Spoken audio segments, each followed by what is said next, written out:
I'm sure you've heard of the Ronald McDonald House charity. They provide housing for families of sick kids when they're in the hospital. Seems pretty innocent, right? Well, there's another side to the charity. There's another type of Ronald McDonald House, one that not many people know about. There's one in most big cities. You won't find it by looking for it. It doesn't even have an address. It doesn't even have a sign above the door. It doesn't even have windows. No, the only way you'll find it is if you're taken there. That's how I find it. I've never met my real parents. I've been in and out of foster homes and group homes here in Detroit since I was a kid. I'm 15 now and I'm what do they refer to as bad kid. Always causing problems, always getting thrown out and placed in another unsuspecting do-gooder who thinks they can help me. I always prove them wrong anyways. My caseworker sat across the black metal table looking weary and frazzled. On the table between us was a thick letter-sized brown envelope. My case file. "Well, your reputation has preceded you," she said. "Now you only have two options. Military school in Lansing or the Ronald McDonald House, which has miraculously cleared you for acceptance. I don't have the patience for drill sergeants and 5 a.m. revile, and how bad could a halfway house named after a fast food clown possibly be? Ronald McDonald House." It was. Dark clouds loomed above me the day I climbed into the back of my caseworker's town car. My few belongings in a backpack and the clothes on my back, that's all I could take. One of the few belongings I had was a photo album filled with pictures of all the foster families I had been with. It was nice to remember some of them, even though I had royally fucked it up each time. "I've had a few cases who went through the Ronald McDonald House," the caseworker said, from the front seat. "Things went so well for those kids I never had to transfer them anywhere else. In fact, the house took over their case files and everything." We drove into downtown Detroit, past all the familiar landmarks. I had been thrown out of one of the foster homes just outside town because I snuck into downtown Detroit with some neighbor kids to sneak into a dive bar. Good times. Well, here we are. The car came to a stop. I looked out the window. We parked in front of a tall, gray, windowless building, sandwiched between two other industrial buildings on a narrow city street. I noticed there was an address on the building to my left and one on the right, but none on this particular building, not even a sign. "Are you sure?" I asked, hesitating as I opened the back door and climbed out of the back seat. I slung my backpack over my shoulders, clinging tightly to the strap, and followed the caseworker to the windowless metal doors. She pressed the buzzer and spoke to someone inside, and the doors clicked to unlock.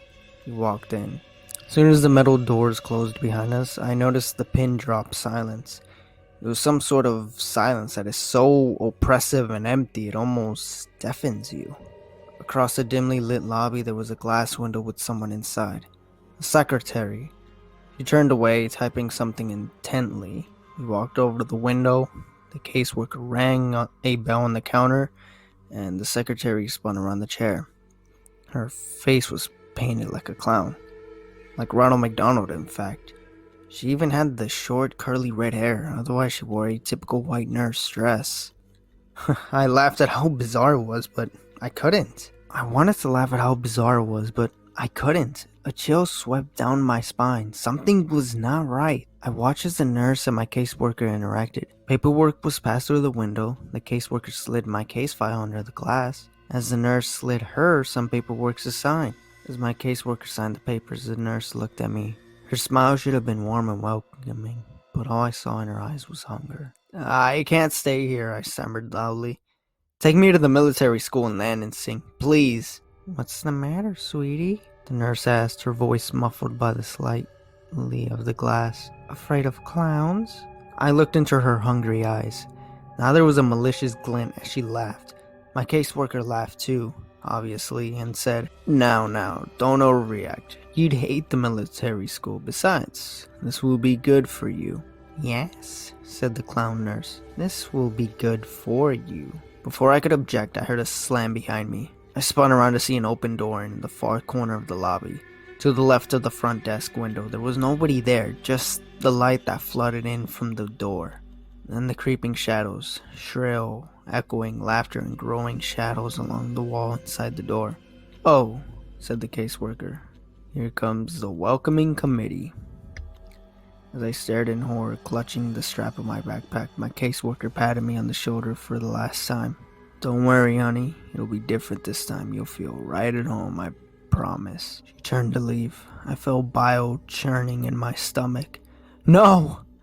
I said desperately. "You can't leave me here." "Oh no, I've got to get going. I never did like clowns." And with that, she left me here. The metal door slammed behind her and I was alone. I faced the open doorway by the front desk again. Shadows had almost entered the room and piercing laughter was filling the lobby with sound. I ran for the front doors, pounded and yanked, pushed and screamed for help, screamed for my caseworker, screamed for anyone. "Please, God!" I turned to see the nurse behind the glass smiling at me, and then they answered, laughing all the while. A whole group of laughing nurses with clown faces and red hair, some male, some female, but all with the same terrifying Ronald McDonald makeup. And in the dim light of the lobby, I could see the glint of metal tools in their hand. Coming up the rear was a pair of clown nurses rolling a metal table complete with restraints. "Get the fuck away from me!" I screamed. I pounded at the metal doors again. "Let me out of here!" They surrounded me, grabbing me as I thrashed and screamed and tried to tear myself away. Laughing as I kicked and squirmed, they slammed me onto the rolling table and strapped me down. I looked around wildly and I was surrounded. "Let me go!" I screamed, twisting and turning and pulling at the restraints. They rode me through the open doorway and down a seemingly endless white hall. They laughed and laughed. They paved their shiny scalpels and razors and needles in mere inches from my face just to make me flinch and scream. This made them laugh even harder. Last thing I remember before one of them finally injected me was on the hands. Gloved fingers prodding inside my mouth, pulling at the sides of my mouth, distorting my screams and forcing an unnatural grin onto my tear-streaked, sweaty face. Hot, rancid breath in my face, and they whispered, perverted voice speaking the words, "We love to see you smile." Then as the manic laughter seemed to warp and wind down like a dying record player, everything faded to black. I opened my eyes and I was blinded by bright lights above, shielding my groggy eyes from the fluorescent bulbs. I turned on my side and looked around. A cell. Tall white walls covered in scratch marks and stains. Small drain in the corner of the floor. My toilet, perhaps? A door with no windows, and on the floor by the door, my backpack. I tried to sit up, my body ached, and the moment I sat upright, my vision started spinning. Wonder what they drugged me with. I realized I was shivering. I looked down. I wasn't wearing my own clothes anymore. I was wearing a dirty, ripped hospital gown, bright yellow with a pattern of Ronald McDonald's heads all over. Nothing underneath. I heard faint, muffled sounds from somewhere in the building. Sounded like screams. I tried to stand, but couldn't keep my balance. My vision was beginning to stabilize, but my body still felt like rubber. I sank to my knees and crawled over to my backpack. Before I got there, I tried to open the door. As expected, it was locked. I slumped onto the floor beside my backpack and unzipped it. All that remained inside was the photo album. They had taken my notebooks and pens and my cell phone. Of course they did. I wearily opened the photo album, but instead of the photos that had been in there, photos of myself with previous foster families, photos of where I had attempted to look happy and hopeful, even though I knew I wouldn't be there for long. Instead of those photos, they were like crime scene photos, and each one, I recognized one of my former foster families brutally murdered and covered in blood. My heart raced and my stomach churned. I began to turn the pages quicker. Each page a new photo, a new family, new carnage. I recognized their faces in the inside of their homes. I've lived with all these people and now they're all dead. I came to the last few pages. A photo of a house at night, then a window of that house, then inside the house a dark hallway with light coming from one doorway, then a photo of my caseworker brushing her teeth at the bathroom mirror, then a photo of her looking at the camera in horror, then a photo of the caseworker naked, covered in her own blood, contorted into an unnatural position in her bathtub. I turned to the last page written inside the back cover of the photo album with 3 words: "You never existed." I felt bile rising up in my stomach and I threw the book to the ground, crawled over the hole in the floor and vomited. They were right. Having killed everyone who ever knew me, it was as though I never existed. I heard more faint screaming in the distance. I knew I had to get out. I wiped the vomit off my face in my hospital gown and crawled back over to my backpack.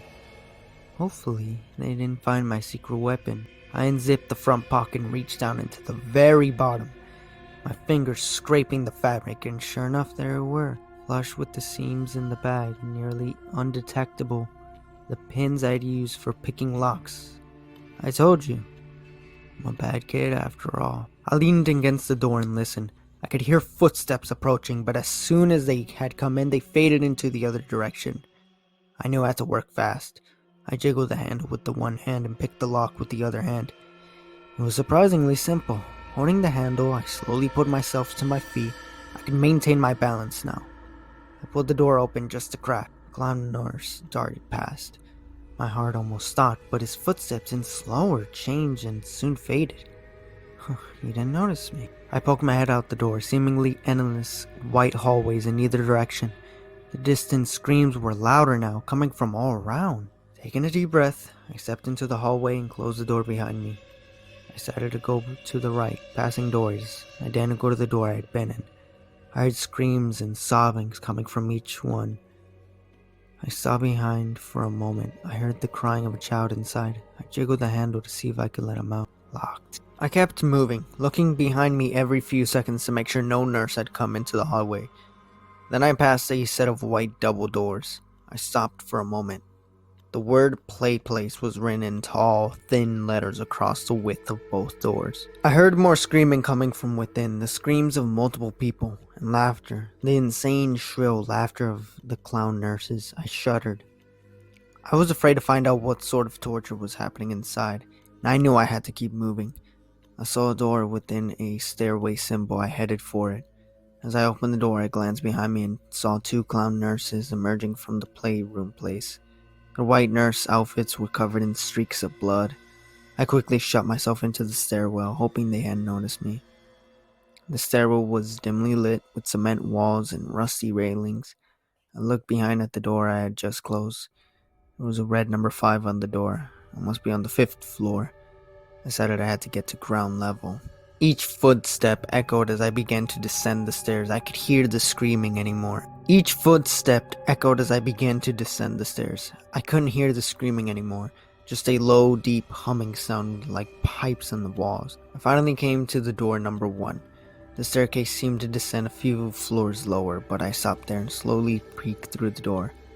More white hallways. No clown nurses to be seen. So far, so good. I stepped through the door and walked into the hallway. I noticed I couldn't hear any screaming on this floor, just the buzz of the fluorescent tube lights above. I came to the end of the hallway and just another set of double doors. A large red cross, the kind you'd see in a lifeguard stand for a first aid kit, was painted across the width of the doors. I pressed my ear to the door.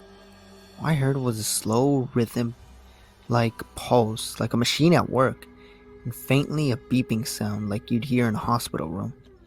I knew I shouldn't open the door. I knew this wasn't the exit. I knew I should keep looking. But I had to see. I turned the handle. It wasn't locked. I peeked inside. It was a carnivorous white room. Fluorescent lights flickered and buzzed. I saw wires hanging all around. And hanging from the ceilings in rows were kids. Kids in hospital gowns like mine, attached to the white wooden crosses asphyxiated to the ceiling. Literally crucified. They were silent, their heads drooping forward, their eyes either closed or staring at nothing. Some seemed to twitch a bit, but most of them were still. Their crosses swung back and forth very slightly, and the hanging wires, they weren't wires. They were intricated tubes attached to the kids' wrists, tubes sucking out their blood. I almost vomited again right then and there. I'm in the very center of the room amidst the rows of hanging crosses. I could see where the rhythm pulsing sound came from. A huge steel cylinder which seemed to be collecting the blood from all the tangled tubes that tangled from these kids' wrists. I opened my mouth to scream, but nothing. All I could say was, "What the fuck?" That's when the alarm began to sound. Loud, piercing, like the police sirens of hell. They must have realized I was missing. I shut the doors and quickly glanced around the hallway to see if anyone was coming. No signs yet. I ran for the stairwell. As soon as I entered the stairwell, I heard laughter from above, echoing and reverberating through the stairwell.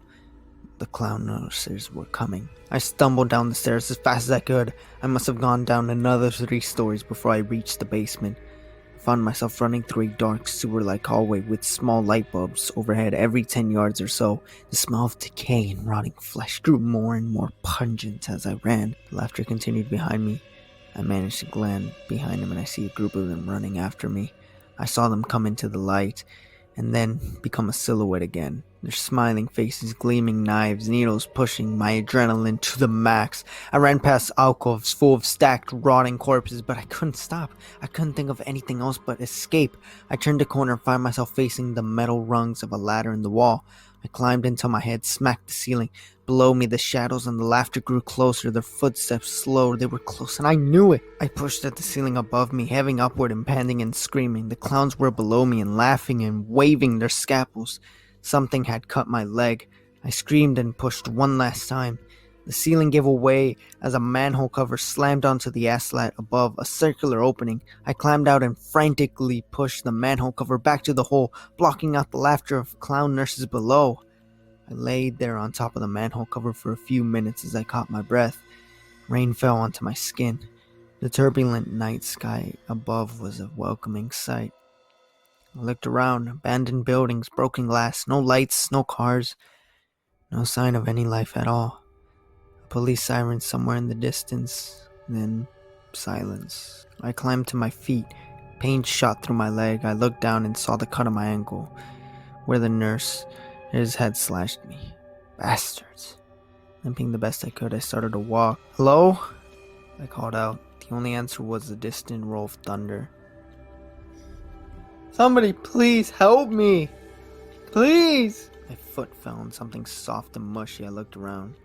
A newspaper. I peeled it off the wet asphalt. Most of the ink had faded, but I was able to make out the day. July 13, 1992. I dropped it. An icy dread filling my stomach. I kept walking. "Can anyone hear me?" I screamed. "Please! Anyone, please!" My words faded into delirious sobs. I stood still for a moment. The rain had soaked through my thin hospital gown. I shivered as the wind blew. Then I saw a light in the distance. It was a big yellow M in the sky. A McDonald's, of course. I limped towards it. When I came to the McDonald's, I saw that apart from the M, the rest of the building was completely dark. I walked in cautiously towards the broken window and I looked in. Darkness. I turned and surveyed the place outdoor playground. 10-foot tall structures of colored tubes for kids to crawl through. Sitting on one of the benches was a familiar figure. The Ronald McDonald statue. You know. The one where you get to sit behind him and it looks like he's got his arm around you on your shoulders. Every kid has seen it. I shuddered at the sight. The doors were unlocked. I walked in, out of the rain. Silence and darkness was all I could see or hear. I noticed the decor wasn't like the modern McDonald's you see. It was still the same as it was in the 80s, with the white plastic booths, the red and yellow tiles. The wind seemed to whisper through the broken glass. But then I noticed something on the front counter. A black rectangle. I got closer and it was a laptop, a nearly new laptop. I let out a soft, delirious laugh. I knew what I was supposed to do. So I took the laptop outside and sat beside the Ronald McDonald statue. I opened the laptop and began to type this story. Rain falling on the keys, but I don't care. There's nothing left to do but wait. Because I've been noticing out of the corner of my eye, Ronald is trying to look over my shoulder. He's laughing now. All I can do now is join him. And just like that marks our first ever fast food creepypasta. And trust me, I'll probably do more in the future, but I gotta say, it's great to be back doing creepy reading. But obviously, I gotta talk my thoughts on this story, and I do have quite a lot, or some interesting things to say about this story. First off, I want to say with this story, what I do like is the fact this whole premise at the Ronald McDonald house, which is a real thing. I don't know if it's still around, but it was a real thing that Ronald McDonald did, and it was for the for sick children. It was a home for sick children, I believe. Now, this story sort of takes a twist on it where the Ronald McDonald house is really a secret, underground, hostile like place where they, slaughter children and use them as ingredients for, the fast food restaurant, which is hinted at, but it's not really fully, outright said in the story, but it is heavily hinted at. And the whole premise that all these clowns or all the workers are clowns does leave up the interpretation that maybe these were all past patients who probably survived the process, or this is what happens to them after all the blood has been sucked out, as these guys are really soulless and creepy in the story. But really, that's the only positives I have to say, because I have a lot more negatives on this story. One of my negatives with the story is the ending. Now, the ending has our main character basically going insane and, becoming, I assume, a clown towards the very end, which, alright, makes sense. But that laptop parts, why? Why was that there? It takes you so out of the story. The fact that somehow our character manages to find a laptop in working condition, basically brand new, and somehow there's Wi-Fi, and the first thing he does is write this story and doesn't try to contact help in any way. That to me sounds very, very dumb, and just it ruins the ending in my opinion. I think it would have made sense if this story was from a recovered journal, if the main character sort of wrote logs, and this was more built like a diary entry, or that he found a notebook and had to write the story as quickly as he could, and that he was probably dying from hypothermia. I mean, it makes sense, but again, that laptop part is just it takes you out of the story, and to me, it kind of does diminish the overall meaningful, the meaning of the ending, in my honest opinion. The second negative I have with the story is really just the whole premise, or the way the story just focuses mainly on the gore of the Ronald McDonald house. We don't really get any sense of atmosphere. They don't go into the descriptive of each room, how each one is different. It really just talks about mainly the gore and scary imagery. It doesn't try to build itself an atmosphere.